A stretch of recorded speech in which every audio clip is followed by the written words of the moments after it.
Таңғажайып Асқабақ ертегісі. Баяғы бір заманда екі ағайынды бауырлар өмір сүріпті. Олардың тұрмысы өте жақсы болыпты. Ата-анасы ұлдарына жақсы шаруашылық қалдырыпты. Олардың үлкені жалқау болыпты. Тек жатып алып жақсы тамақ жегенді, жақсы киім кигенді ұнатыпты. Жұмысты жаны сүймейді екен. Өзі сияқты бір жалқау әйелге үйленіп алыпты. Ал інісі өте еңбекқор екен. Көктем, жаз, күз демей тынбай еңбек етіп өз тіршілігін жасапты. Қыста егін науқаны аяқталғанда ол тауға барып ағаш теріпті.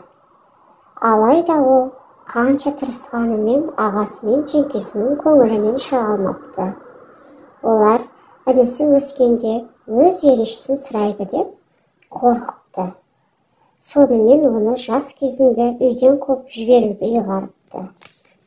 Осылай ойларын іске асырыпты. Інісінің көзі жасқа булықса да үйінен кетуге мәжбүр болыпты. Басы ауған жаққа кете береді. Үйінен жырақ кетіп, тауға жеткенде бір алаңқайды көріп, былай ойлайды. Мен жерде жұмыс істеуді білемін. Осы жерді өңдеп, неге егін алмасқа? Бірақ оның жер жыртатын ешбір құралы болмапты. Сонда кенже бауыр орманға барып, бір жас ағашты сындырып, қада жасап алады. Күні бойы сол қадармен жер аударады. Алақаны қажалып, жара болады, қатты шаршайды. Жұмысы зорға алға жылжиды. Осы кезде қада бір қатты нәрсеге тіреліп қалады. Кенже бауыр бұны басында тас екен деп ойлайды да, лақтырып жібермекші болады. Оны шығарып қараса, тас емес, нағыз Асқабақтың өзі екен. Кенет Асқабақ жарылып, ішінен кішкентай шал шығады. Қып-қызыл киімі бар екен. Кенже бауыр бастапқыда қатты қорқып кетеді. Осы кезде шал оған былай дейді. Менен қорықпа жігітім. Сен таңғажайып Асқабаққа тап болдың. Бір нәрсеге қатты мұқтаж болсаң, осы Асқабақты 3 рет шайқасаң, өзіңе не керек екенін айтсаң, мен сенің кез келген қалауыңды орындаймын. Бірақ бір нәрсе есіңде болсын. Артық затты сұрама, ең керектісін ғана сұра деп, осыны айтып, шал қайтадан Асқабақтың ішіне кіріп кетеді. Кенже бауыр аң-таң болып, сілеп тұрып қалады. Есін жиғанда шалдың сөзін тексермекші болып, маған жер қазатын құрал керек, демек кеппен сұрайын. Ол Асқабақты қолына алып, 3 рет шайқап, маған кеппен қатты керек болып тұр дейді.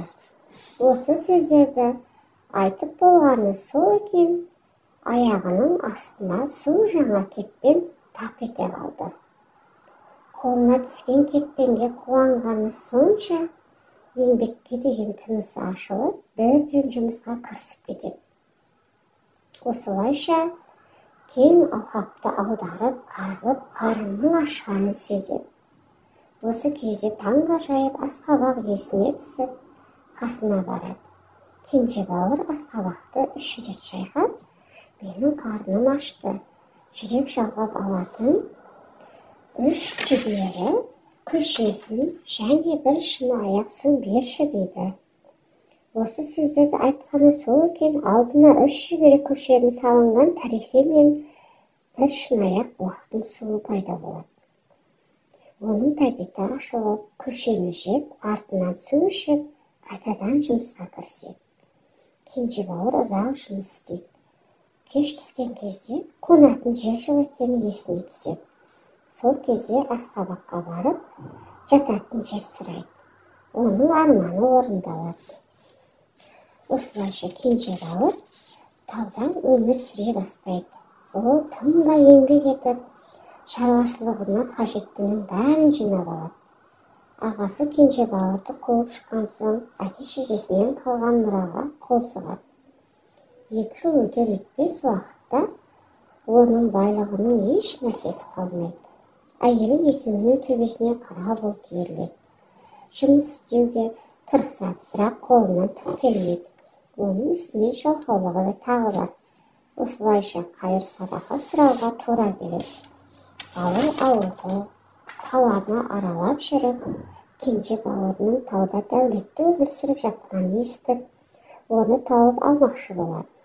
Осы кезде бауырының кішкентай бірақ жайлы орналасқан үйін тауып келеді. Келсе, айналасында бидай, жүгері, көкөністер жайқалып тұр. Кенже бауыры егістікте жұмыс істеп жүр. Ағасының аш-жалаңаш түрін көріп, өз көзіне не сенерін, не сенбесін білмей, бауырына жан ашып, үйіне кіргізеді. Үстіне киім, ішерге ас береді. Бауыры інісінен мән-жайды сұрастырады. Кенже бауыры аңғалдығынан таңғажайып асқабақ туралы ағасына айтып қояды. Маған осы асқабақты бірнеше күнге бере тұршы деп жалынады ағасы. Менде бәрі бар. Мен еш нәрсеге мұқтаж емеспін деп інісі бере салады. Бірақ есіңде болсын, асқабақтан аса қажетті затыңды ғана сұрай аласың дейді. Ағасы асқабақты ала салысымен әйелін қуанту үшін үйіне келеді. Әйеліне таңғажайып асқабақ туралы айтып береді де, оны тезірек сынап көрмекші болады. Біз ашпыз, ең бірінші мол тамақ сұрайық дейді күйеуі. Одан да күміс сұрайық. Күміске қажетті нәрсенің бәрін сатып аламыз дейді әйелі. Сенікі дұрыс деп күйеуі келісе кетеді. Олар асқабақты ар шайқа, бер шайқап былай дейді. Бізге күміс бер. Олардың ауыздарынан шыққан солық екен, төбелерінен күміс жала кетеді. Олар қуанып, күмісті оп-оңай табуға болады екен ғой деп, тағы да бір рет, кейін тағы да деп сұрай береді. Олардың үйінде күмістің көптігінен сонша тіпті аяқ алып жүретін жер қалмайды. Олар енді күмістен алтын жақсырақ деп шешеді. Осылайша үйлерін алтын басып қалады. Тіпті есік терезесі де ашылмай қалады. Ал ағасы мен жеңгесі алтын сұраған сайын, алтын сұрағандарын қоймай, алтын бер бізге, алтын бер деп қоймайды. Осы кезде ағасы әйелінен сұрайды. Ай бәйбіше, мына байлыққа елдің көзі түседі ғой.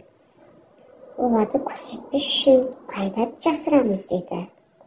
Осы сөзі аузынан шыққаны сол екен, алтын мен күмістері бір үйірім тасқа айналып шыға келеді. Ағасы ашуланып, таңғажайып асқабақты жерге лақтырып жібереді. Ал асқабақ болса жарылып қалады. Осы сәттен бері ағасы мен жеңгесі сол баяғы кедей қалпына қайта түседі.